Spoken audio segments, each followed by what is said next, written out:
Hi guys. So I've been given this pretty interesting book. I've been lent by a friend. It's called Beyond Illusion and Doubt. These are Prabhupada, the person who was the founder of ISKCON, his ideas and his thoughts on the on a lot of Western philosophers. So I thought, why not discuss this book from my channel? There are different chapters. Every chapter is about one Western philosopher. This will be a very interesting book to read. So the first chapter, and I didn't read the introduction. The first chapter is basically an introduction to Prabhupada himself, but I didn't read it because it's just 5 pages of explaining how great a person Prabhupada is, and I have no doubt about that. He perhaps was, since he has contributed a lot to Hinduism, but I'm more interested in what he has to say about Western philosophy and Western philosophers themselves. So today this video will be about his views on Socrates. Let's see what he says. I'm reading this for the first time. It starts out with an introduction of Socrates. Socrates, born in 469 BC and he passed away in 399 BC.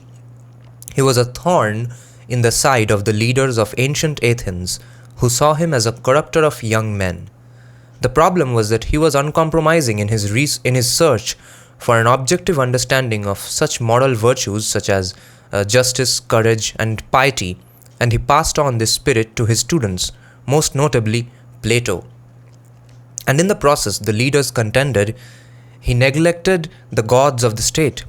He taught all who listened to engage in self-examination and tend to their souls. Even today, many have heard of Socrates' instruction to quote-unquote know thyself, but what does it mean? Here, Srila Prabhupada explains that to really know the self, one must know the Supreme Self, Krishna. Now, it's a conversation between a disciple and Srila Prabhupada. So, disciple is asking and is saying, Socrates strongly opposed the sophists, a group of speculators who taught that the standards of right and wrong and of truth and falsity were completely relative, being established solely by individual opinion or social convention. Socrates, on the other hand, seemed convinced that there was an absolute universal truth or good, beyond mere speculation and opinion, that could be known clearly and with certainty. Srila Prabhupada says, he was correct. For our part, we accept Krishna, God, as the supreme authority, the absolute truth. Krishna is by definition supreme perfection, and philosophy is perfect when it is in harmony with him with capital H, because he's talking about Krishna. This is our position. The philosophy of the Krishna consciousness movement is religious in the sense that it is concerned with carrying out the orders of God. That is the sum and substance of religion. It is not possible to manufacture a religion. In the Bhagavad Gita and Srimad Bhagavatam, manufactured religion is called Kaitava Dharma, just another form of cheating. Our basic principle is Dharmam tu saksad bhagvat pranitam. The word dharma refers to the orders given by God, and if we follow those orders, we are following dharma. An individual citizen cannot manufacture laws, since laws are given by the government. Our perfection lies in following the orders of God sent person. Those who have no conception of God or his orders may manufacture religious systems, but our system is different. Now the disciple says, the Socratic dialectic usually sought to gradually arrive at an understanding of the essence of a particular moral virtue, for example, self-control, piety, courage, or justice, by examining proposed definitions for completeness and consistency. Socrates wanted to establish more than just a list of universal definitions, however. He tried to show that any particular virtue, when understood in depth, was not different from all the others. The unity of the virtues thus implied the existence of a single absolute God and a single absolute good. For Socrates, the goal of life is to rise by means of the intellect to a realization of this absolute good. A person who had attained such knowledge of the good would be self-realized in that he would always do the good without fail. A soul who had thus realized the good was said to be in a healthy or sound state, or to have attained wisdom. Socrates' name for the single absolute good was knowledge. Could one say that Socrates was a kind of jnana yogi? Srila Prabhupada replies, Socrates was a Muni, a great thinker. However, the real truth comes to such a Muni after many, many births. As Krishna says in Bhagavad Gita, Bahunam Janmanam Ante Gyanavan Mam Prapadyate Vasudeva Sarvam Itisa Mahatma Su Durlabha. And the translation is, after many births and deaths, one who is actually in knowledge surrenders unto me, knowing me to be the cause of all causes and all that is. Such a great soul is very rare. People like Socrates are known as Gyanavan, wise men, and after many births, they surrendered themselves to Krishna. They do not do so blindly, but knowing that the Supreme Personality of Godhead is the source of everything. However, this process of self-searching for knowledge takes time. If we take the instructions of Krishna directly and surrender unto him, we save time and many, many births. Now the disciple says, Socrates terms his method myotic, that is like that of a midwife. He thought that a soul could not really come to knowledge of the good by the imposition of information from an external source. Rather, such knowledge had to be awakened within the soul itself. The teacher's business is to direct, encourage, and prod a soul until it gives birth to the truth. Myotic method therefore suggests that since the soul is able to bring the truth out of itself, knowledge is really a kind of recollection or remembrance. If so, then there must have been a previous life in which the soul possessed the knowledge, a previous life in which the soul possessed the knowledge it has forgotten. This suggests then that the soul, understood as something involving intelligence and memory, exists continuously through many lives and indeed is eternal. Now Srila Prabhupada says, yes, the soul is eternal, and because the soul is eternal, the intelligence, mind and senses are also eternal. However, they are all now covered by a material coating which must be cleansed. Once this material coating is washed away, the real mind, intelligence and senses will emerge. That is stated in the Narada Pancharatra Tat Paradvena Nirmalam. The purificatory process takes place when one is in touch with the transcendental loving service of the Lord and is chanting the Hare Krishna Mahamantra. Chaitanya Mahaprabhu said, Cheto Darpana Marjanam. One must cleanse the heart. All misconceptions come from misunderstanding one's real nature and one's relationship with God. We are all part and parcel of God, yet somehow or other we have forgotten this. Previously we rendered service to God, but now we are rendering service to something illusory. This is Maya. Whether we are liberated or conditioned, our constitutional position is to render service. In the material world, we work according to our different capacities as a politician, a thinker, a poet, or whatever. But if we are disconnected from Krishna, all of this is Maya. When we perform our duty in order to develop Krishna consciousness, our duty enables liberation from this bondage. The disciple says, it is interesting that nowadays we find the kind of relativism taught by the sophists to be again very widespread. Quote unquote, if you believe it, then it's true for you. Socrates took up the task of vigorously combating this position, trying to demonstrate by strong arguments that there must be an absolute truth that is distinguishable from the relative and that must be categorically acknowledged by everyone. To this, Srila Prabhupada says, that is what we are also doing. The absolute truth is true for everyone, and the relative truth is relative to a particular position. The relative truth depends on the absolute truth, which is the summum bonum. SUMMUM God is the absolute truth, and the material world is relative truth. Because the material world is God's energy, because the material world is God's energy, it appears to be real or true, just as the reflection of the sun in water emits some light. But that reflection is not independent of the sun, and as soon as the sun sets, that light will disappear. The absolute truth is Krishna, and this cosmos is relative truth, a manifestation of Krishna's external energy. If Krishna withdrew his energy, the cosmos would not exist. In another sense, Krishna and Krishna's energy are not different. We cannot separate heat from fire.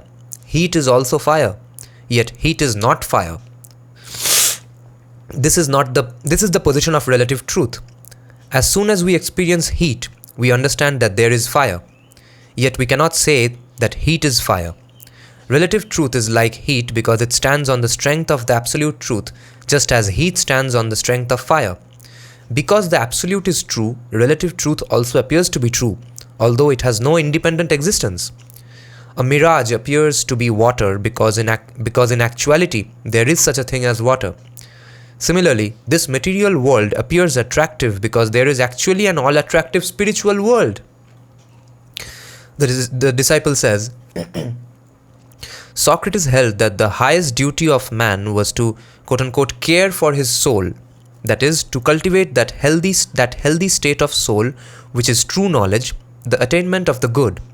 When a man becomes fixed in such knowledge, he will, as a matter of course, act correctly in all affairs. He will be beyond the dictates of the passions, and he will remain peaceful and undisturbed in every circumstance. Socrates himself seems to have attained such a state, as his own behavior at the time of his death illustrates.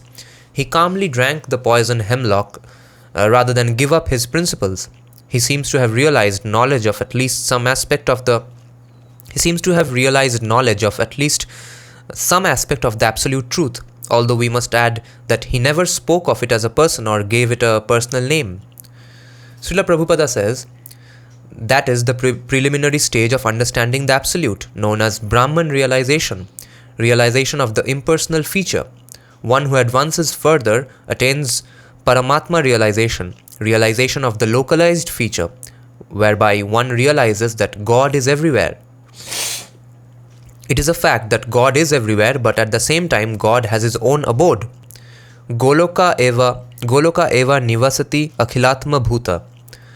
God is a person and he has his own abode and associates. Although he is in his abode, he is present everywhere, within every atom. Andantara stha paramanu chayantara stham. Like other impersonalists, Socrates cannot understand how God, through his potency, can remain in his own abode and simultaneously be present in every atom. So Socrates cannot understand this. The material world is his expansion, his energy, his meaning with capital H. The material world is his expansion, his energy. Bhumir apo nalo vayu kham mano buddhir evacha. Because his energy is expanded everywhere. He can be present everywhere. Although the energy and the energetic are non-different, we cannot say that they are not distinct. They are simultaneously one and different. This is the perfect philosophy of Achintya Bheda Tattva, inconceivable simultaneous oneness and difference of God and his energies. Disciple says, Socrates held that, quote-unquote, all the virtues are one thing, knowledge. He saw goodness and knowledge as inseparable. This union of the two seems to reflect features of Sattva Guna as described in the Bhagavad Gita. Srila Prabhupada says, Sattva Guna, the mode of goodness, is a position from which we can receive knowledge. Knowledge cannot be received from the platform of passion and ignorance. If we hear about Krishna or God, we are gradually freed from the clutches of darkness and passion. Then we can come to the platform of Sattva Guna. And when we are perfectly situated there, we are beyond the lower modes. In the words of Srimad Bhagavatam, Nasta prayasva abhadresu nityam bhagavata sevaya bhagavati uttama sloke bhaktir bhavati nayasthiki tada rajastamo bhava kama lobhadayas chaye cheta itayer anavvidam sthitam satve prasidati. The translation is, for one who regularly attends classes on Srimad Bhagavatam and renders service to the pure devotee, all that is troublesome to the heart is almost completely destroyed, and loving service unto the personality of Godhead, who is praised with transcendental songs, is established as an irrevocable fact. As soon as irrevocable loving service is established in the heart, the effects of nature's modes of passion and ignorance, such as lust, desire, and hankering, disappear from the heart. Then the devotee is established in goodness and he becomes completely happy. This process may be gradual, but it is certain. The more we hear about Krishna, the more we become purified. Purification means freedom from the attacks of greed and passion. Then we can become happy. From this platform of purity, known as the Brahma Bhuta platform, we can realize ourselves and then realize God. So before realizing the Supreme God, we must first come to the platform of Sattva Guna, goodness. Therefore, we have regulations prohibiting illicit sex, meat eating, intoxication, and gambling. Ultimately, we must transcend even the mode of goodness through bhakti. Then we become liberated, gradually develop love of God, and regain our original state, muktir hidvanyatha rupam. This means giving up all material engagements and rendering full service to Krishna. Then we attain the state where Maya cannot touch us. If we keep in touch with Krishna, Maya has no jurisdiction. This is perfection. Disciple says, Socrates took the oracular nothi sioton, which means know thyself, to enjoy, quote unquote, and to enjoin care of the soul. Care of the soul, as we have seen, involved an intense intellectual endeavor, a kind of introspective contemplation or meditation. It gradually purified the self, detaching it more and more from the body and its passions. Thus, through the contemplative endeavor entailed by know thyself, a person attained knowledge and self-control, and with that he also became happy. Srila Prabhupada says, yes, that is a fact. Meditation means analyzing the self and searching for absolute truth. That is described in the Vedic literatures. Dhyana vasthita tadgatena manasa pasyanti yam yogina. Through meditation, the yogi sees the supreme truth, that is Krishna or God, within himself. Krishna is there.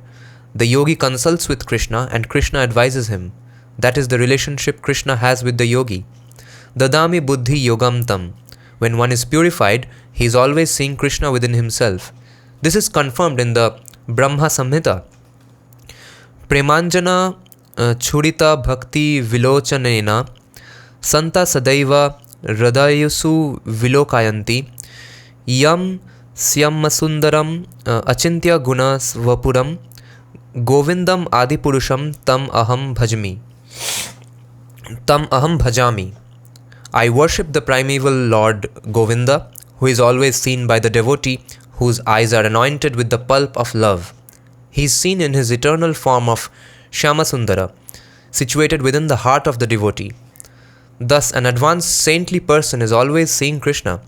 In this verse, the word Shyamasundara means blackish but at the same time extraordinarily beautiful. Blackish but at the same time extraordinarily beautiful.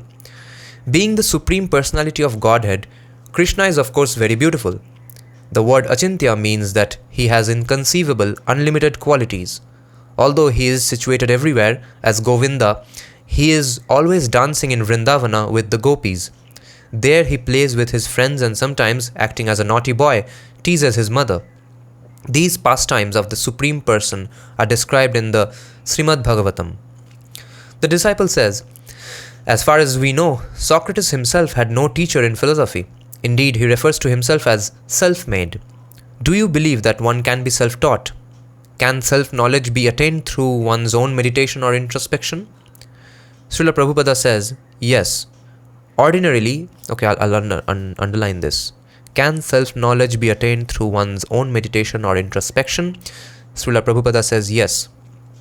Ordinarily, everyone thinks according to the bodily conception. If I begin to study the different parts of my body and seriously begin to consider what I am, I will gradually arrive at the study of the soul. If I ask myself, am I this hand?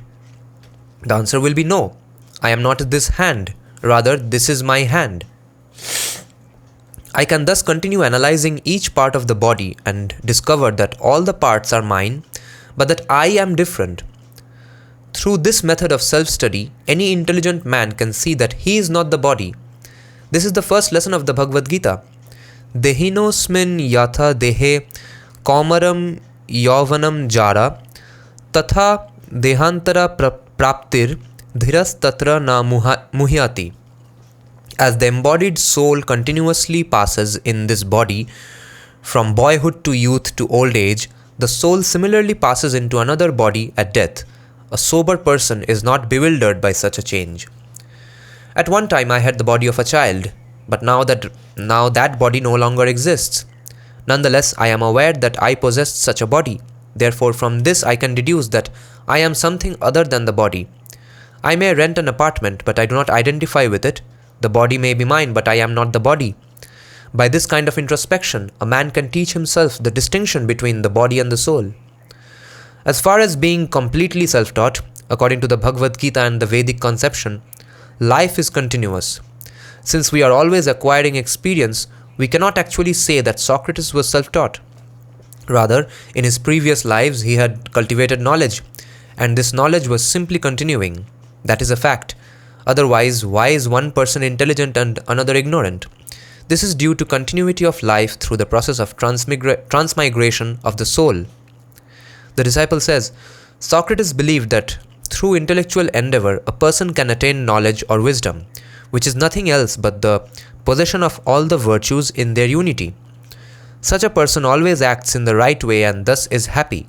Therefore, the enlightened man is meditative, knowledgeable, and virtuous. He is also happy because he acts properly.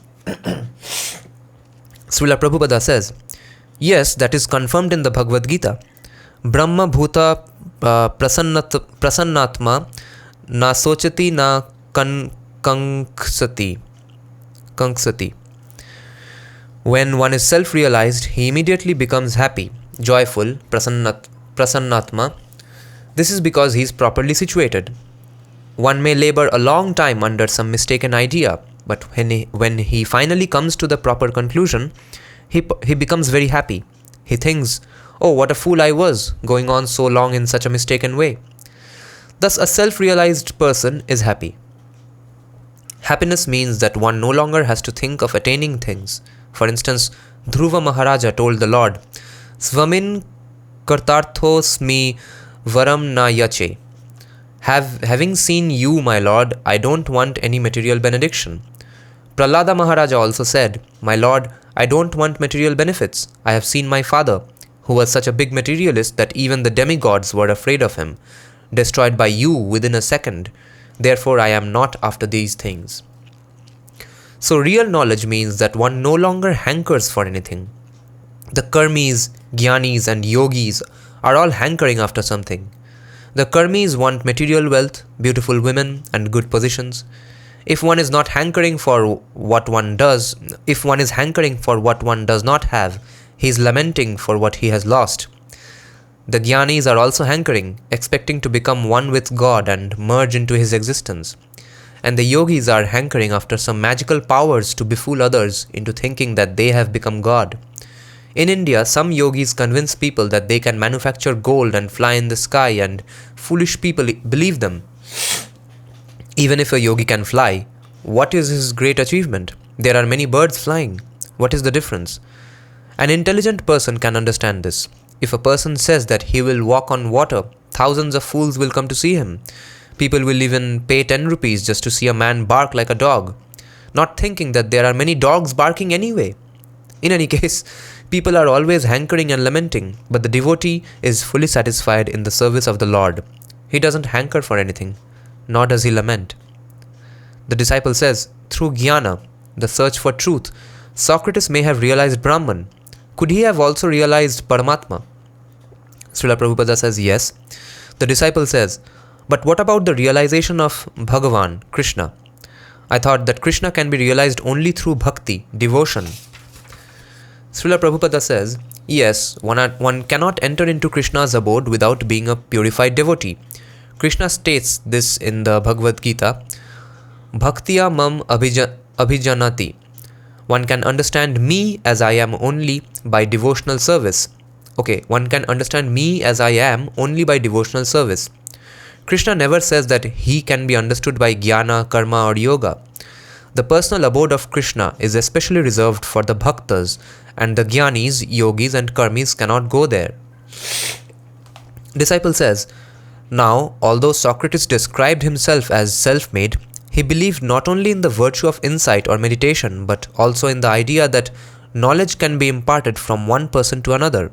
He therefore believed in the role of a guru or teacher, which he himself was for many people. Prabhupada says, yes, this is the standard Vedic principle, that to learn truth one must approach a guru or spiritual master. In the Bhagavad Gita, Krishna gives the same instruction.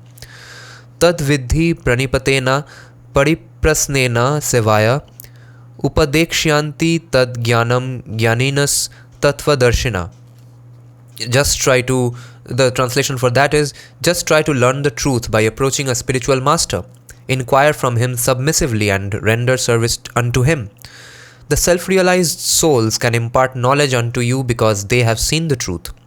Here, seen the truth means the spiritual master is constantly seeing the Lord within his heart. In other words, within his heart he can constantly see the Supreme Lord as the super soul and take advice from him. In the Bhagavad Gita, Krishna confirms that he enlightens the pure devotee from within. Dadami buddhi yogam tam. I give him intelligence. These are the qualifications of a real spiritual master. So, it seems that Socrates would give his disciples a chance to develop their understanding. That is a good process. And it is natural. It is just like when a father teaches his child to walk. First of all, he helps the child, taking his hand. Now walk, let me see how you walk. Although the child sometimes falls down, the father will encourage. Oh, you are doing very nicely. Now stand up again and walk. Similarly, a genuine spiritual master gives his disciple a chance to develop his intelligence so he can think properly how to go back home, back to Godhead. Disciple says, what does it mean to quote-unquote think properly how to go back home, back to Godhead? Srila Prabhupada says, to always think of Krishna. We should act in such a way that we have to think of Krishna all the time. For instance, we are discussing Socratic philosophy in order to strengthen our Krishna consciousness. Therefore, the ultimate goal is Krishna.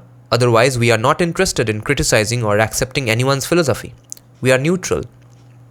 Disciple says, so the proper use of intelligence is to guide everything in such a way that we become Krishna conscious? Srila Prabhupada says, that's it. Without Krishna consciousness, we remain on the mental platform. Being on the mental platform means hovering. On that platform, we are not fixed. It is the business of the mind to accept this and reject that, but when we are fixed in Krishna consciousness, we are no longer subjected to the mind's acceptance or rejection. Disciple says, right conduct then becomes automatic. Srila Prabhupada says, yes, as soon as the mind wanders, we should immediately drag it back to concentrate on Krishna. While chanting, our mind sometimes wanders away, but when we become conscious of this, we should immediately bring the mind back to hear the sound of vibration of Hare Krishna. That is called yoga abhyasa, the practice of yoga.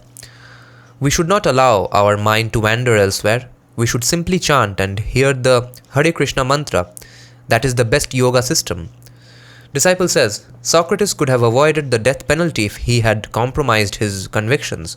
He refused to do this and so became a martyr for his beliefs.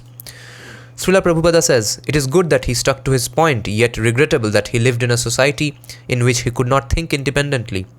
Therefore, he was obliged to die. In that sense, Socrates was a great soul because although he appeared in a society that was not very advanced, he was still such a great philosopher. Okay, there's a side note, footnote here. Scholars disagree about whether Socrates explicitly taught the doctrine of remembrance. Even if the doctrine was Plato's, Plato clearly thought it inherent in Socrates' Myotic itself. Oh, so the chapter ends here. That was interesting. So this is my introduction. Since I was born and raised in an atheist setting, this is my first introduction to the idea of Krishna and Krishna consciousness. Let's see what other things I learned from this book. He has discussed many other philosophers. Marx, Carl Jung, everyone, Freud, Nietzsche, John Stuart Mill, Darwin. This will be a very interesting book to read. Hopefully you guys keep watching this videos and it will be in a separate playlist altogether.